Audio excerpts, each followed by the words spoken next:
You already know which person needs to go. You have known for months, maybe years, and you have not done anything about it because the friendship is old, or because letting it go feels like admitting something about yourself you are not ready to face. Seneca saw this. 2,000 years ago, he wrote a letter to his friend Lucilius, and in that letter he described, with surgical precision, what the wrong company does to a man. Not in general, specifically. The mechanism, the damage, the cost that most men do not notice until it is already paid. The warning. The letter is called Epistle 7. Seneca opens it with a warning that most people read as advice. It is not advice, it is a diagnosis. He had attended the games, the arena.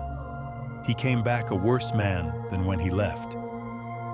Not because something violent happened, not because anyone threatened him, because he spent time in the crowd, and the crowd had its way with him. Nothing is so damaging to good character as sitting at the games. Think about what that means. He was not talking about violence. He was talking about exposure. He was saying that being around people who are living at a lower level, even for a short time, even without any direct exchange, is enough to pull a man down. The Stoics had a word for it. Contagio, contamination, not a moral judgment. A practical observation about how men change in the presence of others. What Seneca understood, and what most men refuse to accept, is this. You are not strong enough to be around everyone and remain yourself. Nobody is.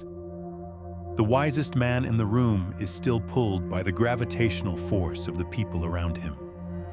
If the room is full of men with no standards, his standards will bend, slowly, invisibly. And by the time he notices, the bending has already become permanent. The man who never challenges you. The first man Seneca warns about is the one who makes you feel comfortable. Not genuinely, tactically. He tells you what you want to hear. He agrees with your decisions. He confirms your excuses. When you say you will start Monday, he says he gets it. When you say the circumstances were not right, he says you are being too hard on yourself. Seneca called these men the flatterers, and he was more afraid of them than enemies. An enemy's attack forces you to defend, to sharpen, to strengthen. A flatterer's agreement slowly removes your need to do any of that. You stop growing because you stop being challenged. You stop questioning yourself because someone you trust keeps telling you that you are already right. Every time you leave a conversation feeling validated but unchanged, that is the flatterer's work. Every time you explain why you did not do what you said you would, and the man across from you nods, that is the trap closing. Every time you choose comfort over honesty in a friendship, you are choosing to slow down. Not because the man does not care about you, because he cares about the friendship more than he cares about your growth. That is a different thing, and it is the difference between a companion and an anchor. New quote. Seneca wrote this: "Associate with those who will make a better man of you. Welcome those who you yourself can improve." Read that again.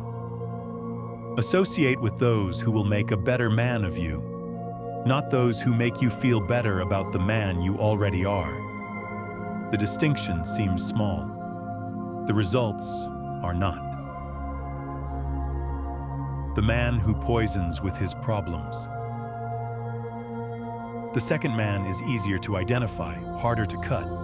He is the one who always has something wrong, a situation that went against him, a person who treated him unfairly, a system that held him back. His life is a continuous series of problems that are always, without exception, caused by something outside of himself. You feel for him. That is why he is still around. You want to help. You have tried to help. And every time you do, there is a new problem in the same shape as the last one. Seneca was direct about this. Spend enough time with a man who believes the world is working against him, and you will start to see the world through his eyes. Not because you are weak, because that is how the mind works under sustained exposure. Every conversation that ends with you feeling heavy, that is not coincidence. Every time you walk away from a man and your own problems feel larger than they did before you sat down, that is the transfer happening. His worldview does not stay in his head. It moves. The Stoics were not cruel about this. They did not say abandon suffering people.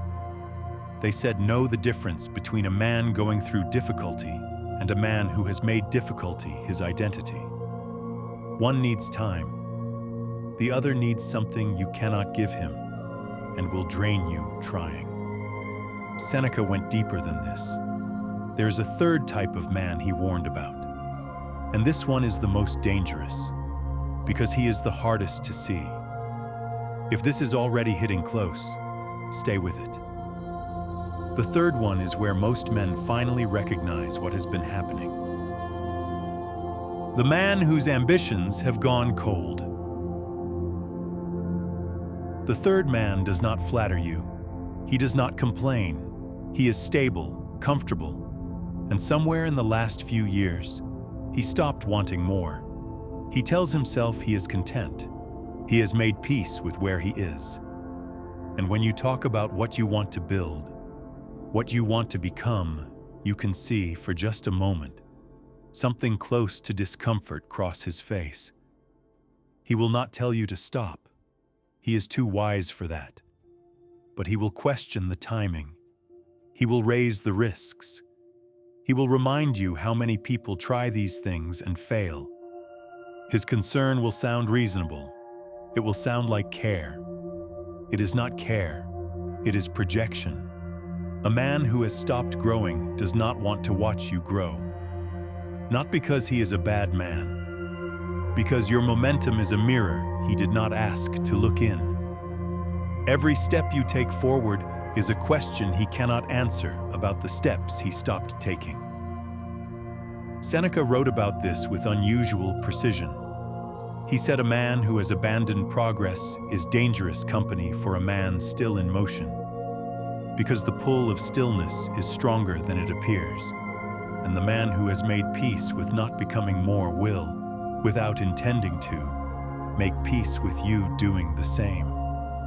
Not because he attacks your ambition, because he is comfortable with you exactly as you are. And comfort is the quietest killer of growth there is. So here is the question Seneca was actually asking in Epistle 7. Not, are the people around you good people? Most of them probably are. The question is, are they making you better? Not occasionally, consistently. Is the standard of the room rising because you are in it? Or is your standard bending to meet the room? If you cannot answer that clearly, you already have your answer. Seneca's prescription. Seneca did not write these letters to make men lonely. He wrote them to make men precise. The prescription is not to remove everyone who isn't performing. It is to be honest about what each relationship is actually doing to you. To stop calling an anchor a friendship because it is old.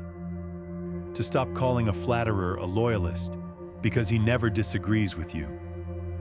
To stop mistaking a man's comfort with the way things are for wisdom about the way things should be. What Seneca actually called for was a different kind of circle, small, deliberate, built around a shared direction, not a shared history.